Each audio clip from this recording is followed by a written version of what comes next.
Good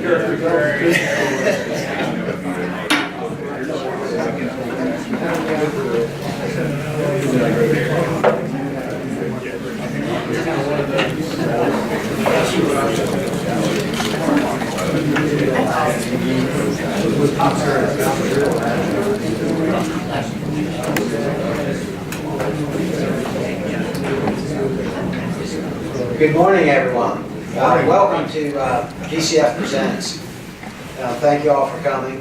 I'd like to also thank our host, William Smullen, for hosting us today. I'm John McCauley with Virginia Commercial Finance. VCF is on an exciting journey to establish very important values and behaviors in the way we perform our business every day. Our speakers today have lived this journey and will share with us their lessons learned and life experiences. It's my pleasure to introduce our speakers today, Teresa and McRoberts and Scot McRoberts. Teresa is a mother, wife, pastor, and attorney. She holds an AB from Duke University. She received her JD from T.C. Williams School of Law at the University of Richmond, while simultaneously obtaining her Master's in Health Administration from VCU. She then has since been awarded a second Master's in Divinity from Union Presbyterian Seminary.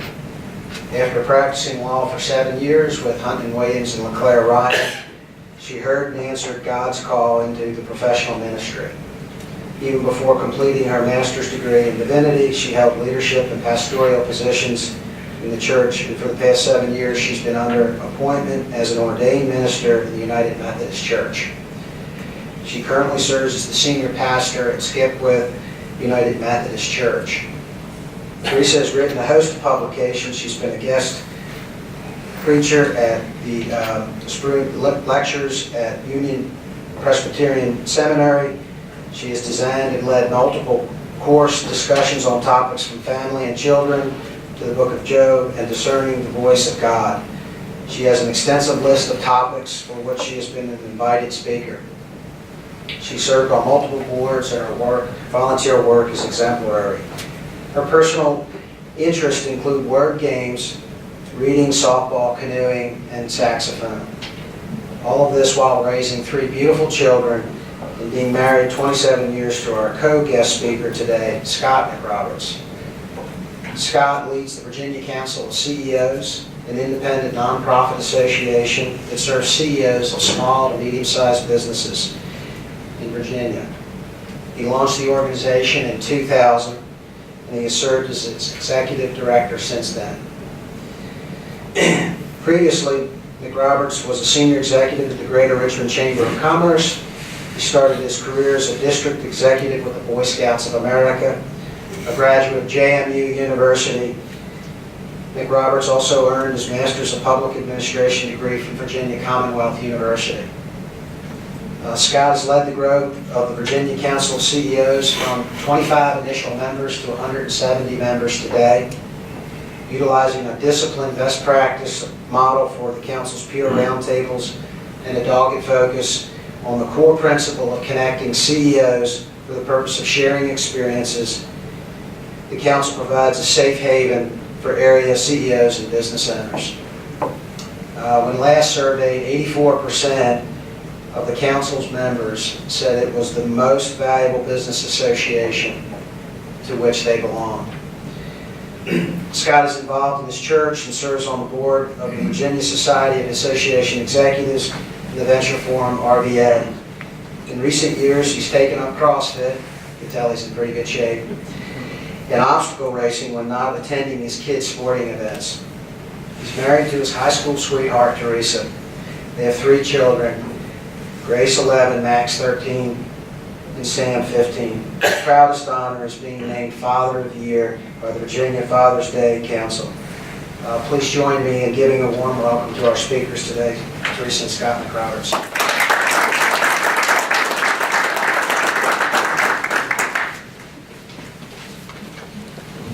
Good morning. Good morning, everybody. it's an honor to be here, and it's mostly an honor to stand next to the professional speaker of this duo. Let me get these slides up here. I just want you to know the last time we did anything together like this collaboratively was in 12th grade. It didn't go well. We'll talk about that in a minute. There are many praying for us and for our success, and in relating to you this morning, some stories from our experience. We chose this slide ourselves. You'll notice there's a question mark after power couple because it is somewhat facetious. We're certainly not the traditional definition of a power couple. We both work for and with powerful people, and there is power in a lot of things we do, and we want to share some stories about those things. So I work for the Virginia Council of CEOs, a nonprofit association.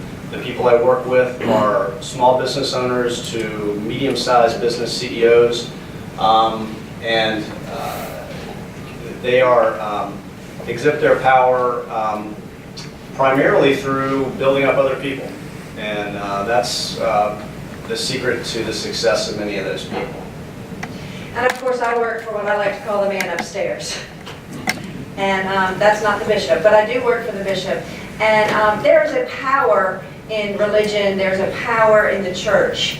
And that power comes from what I like to call the Holy Spirit. And we'll talk about some of the different aspects of power as we go through this morning, and talking about where our power comes from, what we've learned on our journeys, and really what we have for you today, whether it's from the church or from business or from our children and our families. What we have for you is a cadre of our experiences that have taught us something about what it is to be human in the world and what it is to be leaders in the world, and why the world needs that humanity and that leadership, even if it's expressed as power. So back to 12th grade. Well, first I just want to tell you, Scott and I met in 10th grade, and I went up to him and said, "Are you Scot McRoberts? My brother knows your brother." And I smiled at him, and I think from that minute on he wanted to marry me. I'm not entirely sure.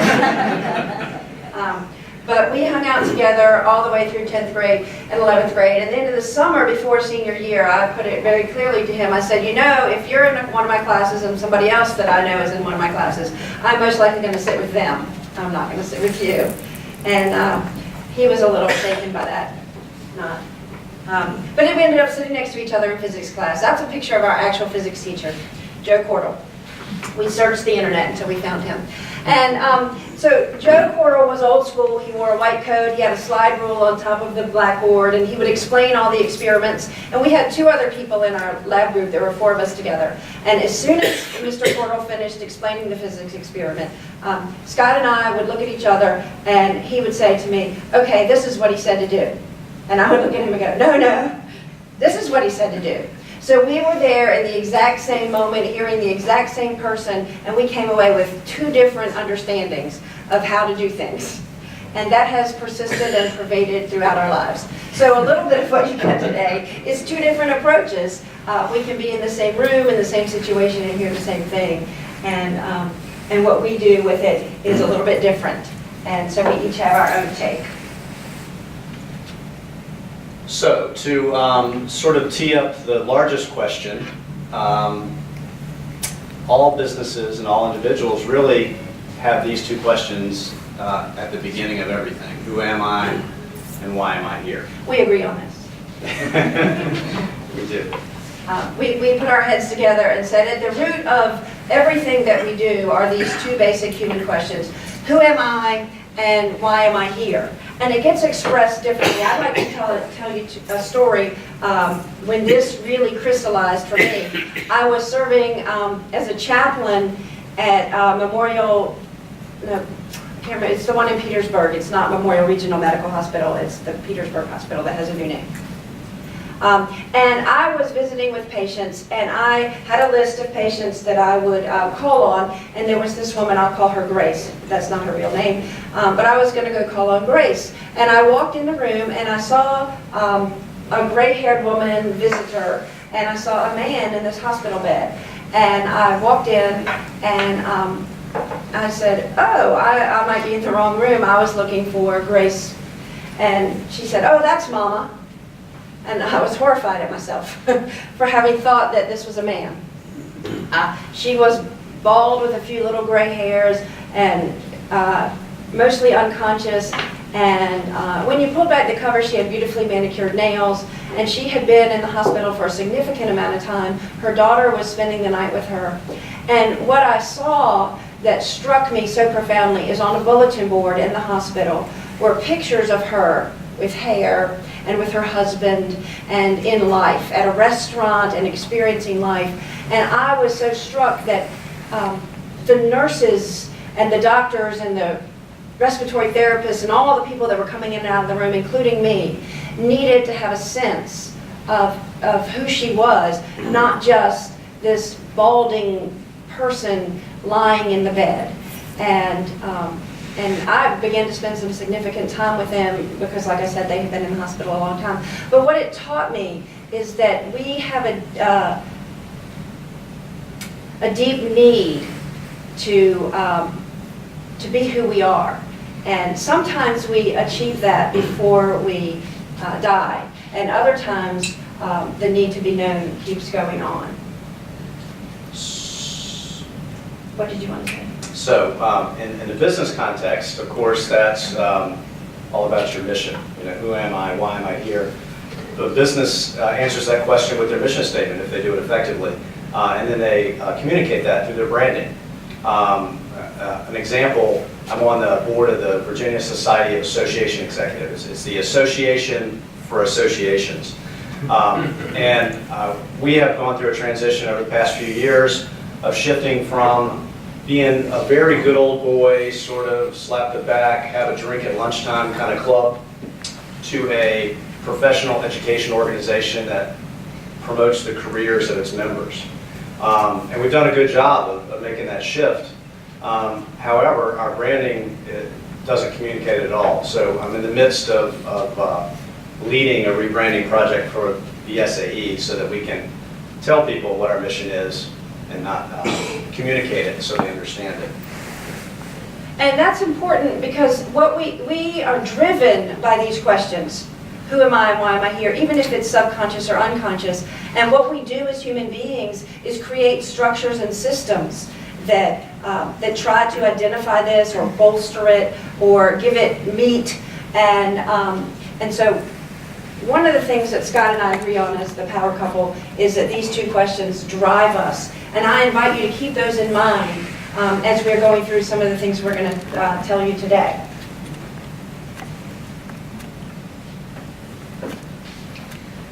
What are our notions of power?